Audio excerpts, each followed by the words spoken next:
Hello दोस्तों, तो आज मंडे नाइट रॉ में चीजें पर्सनल होती दिखी रैंडी ऑर्टन और गुंथर के बीच। ब्रॉन ब्रेकर ने दूसरी बार सैमी जैन को इंटरकॉन्टिनेंटल चैंपियनशिप मैच में हराया और भी बहुत चीजें हुई आज की रॉ में। तो चलिए शुरू करते हैं रिव्यू ऑफ रॉ की ओपनिंग होती है रिया रिप्ली के साथ। वो काफी सारी चीजों के बारे में बात करती हैं। वो कहती हैं समर स्लैम के बाद वो असेम्ड, हार्ट ब्रोकन और पिस्ड ऑफ हैं। रिया रिप्ली लिव मॉर्गन पर भी शॉट लेती हैं और कहती हैं तुम हमेशा मुझसे नहीं भाग सकती हो। और रिया रिप्ली डोमिनिक मिस्टीरियो और लिव मॉर्गन दोनों को ही कॉल आउट करती हैं और ये दोनों क्राउड के बीच से आते हैं और डोमिनिक एक्सप्लेन करने की कोशिश करते हैं कि उन्होंने ऐसा क्यों किया समर स्लैम में, लेकिन क्राउड उन्हें बोलने नहीं देता है। रिया रिप्ली को क्राउड को शांत कराना पड़ा और रिया उनसे खुद को मामी बोलने के लिए कहती थी और भी काफी सारी चीजें हैं जो रिया उन्हें नहीं करने दिया करती थी। लेकिन लिव मॉर्गन के साथ वो बहुत खुश हैं और यहाँ पर वो डैडी हैं। लिव मॉर्गन रिया रिप्ली को कहती हैं तुम फ्रस्ट्रेटेड हो इसलिए ये सारी बकवास कर रही हो। इन सब के बीच डेमियन प्रीस्ट, लिव मॉर्गन और डोमिनिक मिस्टीरियो के पीछे आ जाते हैं और डोमिनिक मिस्टीरियो पर अटैक कर देते हैं। लेकिन लिव मॉर्गन भी डोमिनिक मिस्टीरियो को बचाने की पूरी कोशिश करती हैं। इसे कहते हैं सच्चा प्यार।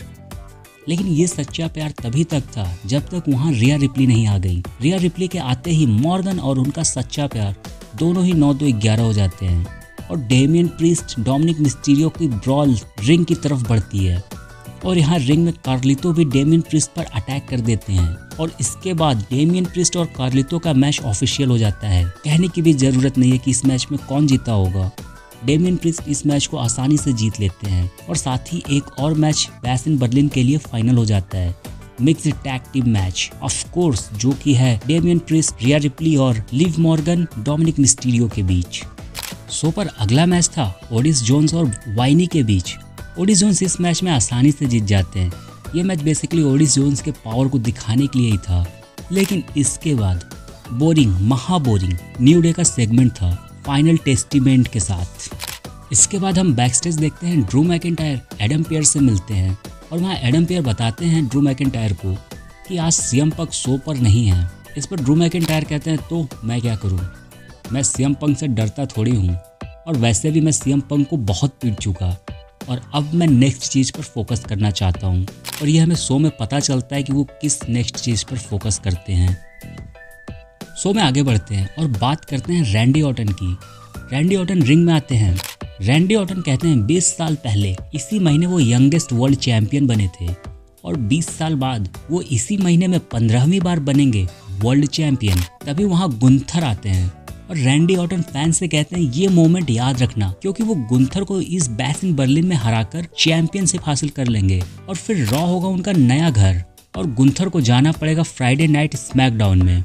और फिर गुंथर कहते हैं रैंडी तुम बहुत टैलेंटेड थे लेकिन तुमने अपना सारा टैलेंट वेस्ट कर दिया और गुंथर के एरा में वेस्ट टैलेंट का कोई भी काम नहीं है। और गुंथर रैंडी को बोलते हैं तुम्हारे फादर और ग्रैंडफादर ने स्क्रू अप किया और तुम सबसे बड़े स्क्रू अप हो। और इतना सुनते ही रैंडी ऑर्टन बिल्कुल गुस्सा हो जाते हैं और इन दोनों के बीच का माहौल बहुत ही गर्म हो जाता है। लेकिन तभी वहाँ ड्रू मैकिंटायर का म्यूजिक हिट होता है। तो ये नेक्स्ट चीज थी जिसके बारे में ड्रू मैकिंटायर बैक स्टेज बात कर रहे थे। गुंथर ड्रू को देखने के लिए जैसे ही मुड़ते हैं रैंडी ऑर्टन ने उन्हें आरक्यू लगा दिया और ड्रू रिंग की तरफ आ रहे होते कि उन पर सीएम पंक ने हमला कर दिया। हालांकि ड्रू ने कमबैक करने की कोशिश की और अपनी बेल्ट निकाल के सीएम पंक पर वार करना चाहते थे, लेकिन ये चीज उन पर ही उल्टी पड़ गई और ड्रू मैकिंटायर के बेल्ट से सीएम पंक ने ड्रू मैकिंटायर को दौड़ा दौड़ा कर मारा।